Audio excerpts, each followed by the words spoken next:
ரதி தேவ் பேர் எப்படி sir off the ஸ்க்ரீனில்? ஆஃப் ஸ்க்ரீன் என்னும்போது விர் ஆல் வெரி ப்ரொஃபஷ்னல். நான் வந்து ரொம்ப ஷை டைப், ரிசர்வ்டான டைப் தான் முதல்ல இருந்தே. எங்களுக்குள்ள கம்யூனிகேஷன் ரொம்ப கம்மி தான். ஏன்னா பிகினிங்கில் வந்து ஒரு கம்ஃபர்ட் ஜோனுக்கு வர்றதுக்காக, கேரக்டர் புரிஞ்சுக்கிறதுக்காக அப்போ கொஞ்சம் இன்ட்ராக்ஷன் இருந்தது. நான் எனக்கு அவங்க அனுமோல் மேடமோட. ஸோ அவங்களோட எக்ஸ்பீரியன்ஸஸ்லாம் ஷேர் பண்ணிக்கிட்டாங்க. ஓகே. ஸோ அதுக்கப்புறம் டைலாக் ரிஹர்சல்ஸ் அதெல்லாம் இனிஷியலாக கொஞ்சம் இப்போ ஒரு மாதிரி பயமா அந்த மாதிரி தான் இருந்தது. ஏன்னா அவங்க ரொம்ப எக்ஸ்பீரியன்ஸ்டான ஆக்ட்ரஸ்.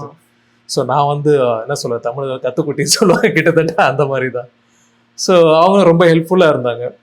ஸோ அதுக்கப்புறம் தனித்தனியாக படிச்சுப்பாங்க. வந்து ஸ்பாட்டில் ஷூட் போகிறதுக்கு முன்னாடி ரிஹர்ஸ் பண்ணோம், அதுக்கப்புறம் சீன் பண்ணோம். அண்டு அவங்க வந்து நல்லா ஃப்ரெண்ட்லி டைப் தான், எல்லாருக்கிட்டையும் நல்லா பேசுவாங்க.